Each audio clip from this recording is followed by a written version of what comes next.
சகோதர சகோதரிகளே, இன்றைய நாளில் இன்றைய முதல் வாசகம் மற்றும் நற்செய்தி வழியாக இறைவன் நமக்கு கொடுக்கிற செய்தி, நாம் வாழ்கிற வாழ்க்கை சூழலிலே நம்மோடு இருக்கக்கூடியவர்கள், உடன் பிறந்தவர்கள், சகோதர சகோதரிகள் வேதனையிலும் விரக்தியின் உச்சத்திலும் இருக்கிற பொழுது நாம் அவர்களை தேற்ற வேண்டும், அவர்களை நாம் உறுதிப்படுத்த வேண்டும் என்கின்ற ஒரு செய்தியை தான் இன்றைய இறைவார்த்தை பகுதியானது நமக்கு தருகிறது. அந்த ஊரிலே நகரிலே ஒரு பிரபலமான மனநல மருத்துவர் அவர். ஒரு நாள் ஒரு இளைஞன் அவரை பார்ப்பதற்காக போகிறான். 2 பேரும் பேசி கொண்டிருக்கிறார்கள். அப்போ டாக்டர் சொன்னார், சரிப்பா என்ன விஷயம் சொல்லுங்க.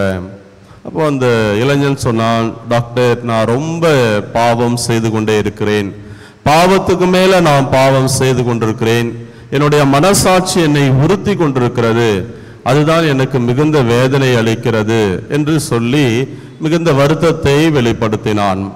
அந்த மருத்துவரும் அவனுடைய கண்களை உற்று நோக்கி அமைதியாக கேட்டுக்கொண்டிருந்தார்.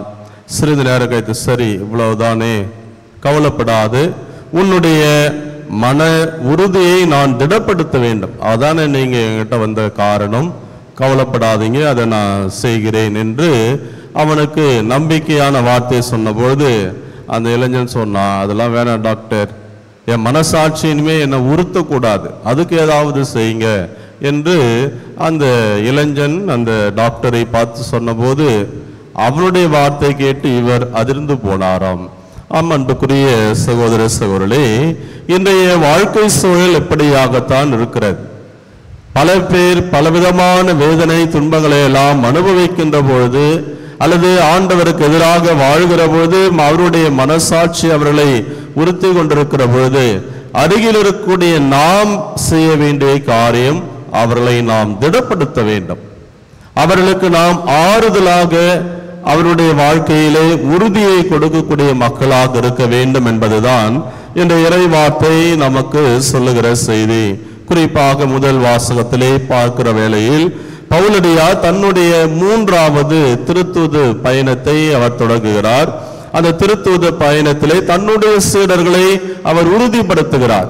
கவலைப்படாதீர்கள், பல்வேறு விதமான அச்சுறுத்தல்கள் தாக்கல்கள் நமக்கு எதிராக வந்தாலும் ஆண்டவருடைய நற்செய்தியை நீங்கள் அறிவிப்பதிலே நீங்கள் உறுதியாக இருக்க வேண்டும், ஆண்டவருக்கு நம்பிக்கை உள்ளவர்களாக இருங்கள், வரக்கூடிய வேதனையை துன்பங்களை கண்டு நீங்கள் துவண்டு போக வேண்டாம் என்று தன்னுடைய சீடர்களை அவர் உறுதிப்படுத்துவதை தான் இன்றைய முதல் வாசகம் தெளிவுபடுத்துகிறது. நற்செய்திக்கு நாம் செல்கிற வேளையிலே நற்செய்தியிலும் கூட ஆண்டவர் இயேசு தன்னுடைய சீடர்களை விட்டு இந்த உலகத்தை விட்டு பிரிந்து போகக்கூடிய ஒரு காலகட்டத்திலே நீண்ட ஒரு விளக்க உரை அல்லது பிரியாவிடை உரையைத்தான் அவர் கொடுப்பார். அதுதான் யோவான் நற்செய்தி 16-17 அதிகாரம் முழுவதையும் நாம் வாசிக்கிற வேளையிலே தெரியும். இந்த திருச்சபைக்காக தன்னுடைய சீடர்களுக்காக ஜெபிப்பார். பிறகு அவர்களுக்கு நம்பிக்கையை உறுதியை கொடுக்கக்கூடிய வார்த்தைகளை சொல்வார். நான் தந்தையிடம் போகிறேன், உங்களுக்கு துணையாளரை அனுப்புவேன், நீங்கள் என் பெயரால் தந்தையிடம் கேட்பதையெல்லாம் அவர் உங்களுக்கு கொடுப்பார், எனவே தைரியமாக இருங்கள், இந்த உலகத்திலே நம்பிக்கையோடு என்னுடைய சீடர்களாக நற்செய்தியை நீங்கள் அறிவியுங்கள் என்று தன்னுடைய சீடர்களுக்கு நம்பிக்கை செய்தியைத்தான் பிரியாவிடை அந்த உரையிலே ஆண்டவர் இயேசு கொடுப்பதை இன்றைய நற்செய்தியாக நாம் வாசிக்கிறோம். எனவே நாம் வாழ்கிற வாழ்க்கை சூழலில் இன்றைக்கு பலவிதமான நெருக்கடிகள், துன்பங்கள், சோதனைகளை மக்கள் சந்தித்து நம்மிடத்திலே ஆறுதலை எதிர்பார்த்து வரக்கூடிய வேளையிலே நாம் செய்ய வேண்டிய காரியம் பவுலடியாரை போல, ஆண்டவர் இயேசுவை போல அவர்களுக்கு நம்பிக்கையை கொடுக்க வேண்டும், அவர்களை நாம் உறுதிப்படுத்த வேண்டும், மன உறுதியிலே நிலைத்து அவர்கள் நிற்க வைக்க வேண்டும். ஆனா அதை நாம செய்யறோமா அப்படின்னா பெரிய ஒரு கேள்விதான். பல நேரத்தில் உதவி செய்வதை தவிர்த்து உபத்திரவமாகத்தான் இருக்கிறோம். ஏதாவது ஒன்று யதார்த்தமாக வாழ்க்கையிலே நடந்தால் அவர்களை நாம் சந்திக்கிற வேளையிலே அவர்களுக்கு ஆறுதலை கொடுப்பதை விட குழப்பி விட்டு கொண்டு விட்டு தான் வருவோம்.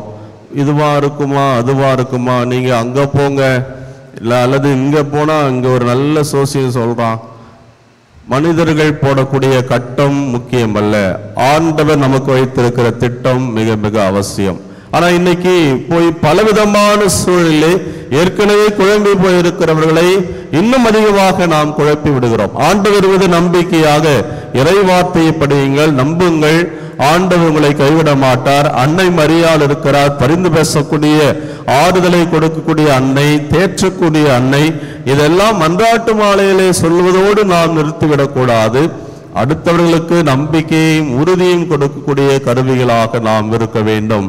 ஆனால் அதை செய்வதை தாண்டி பல நேரத்திலே அவருடைய வாழ்வில் வெந்த புண்ணில் வேல் பாய்ச்சுவது போல இன்னும் ஏதாவது குழப்பங்களை நாம் ஒரு உறவினர்களாக இருந்து அவர்களை திடப்படுத்துவதை விட்டுவிட்டு இன்னும் காலை வாரிவிடக்கூடிய மக்களாகத்தான் இருக்கிறோம்.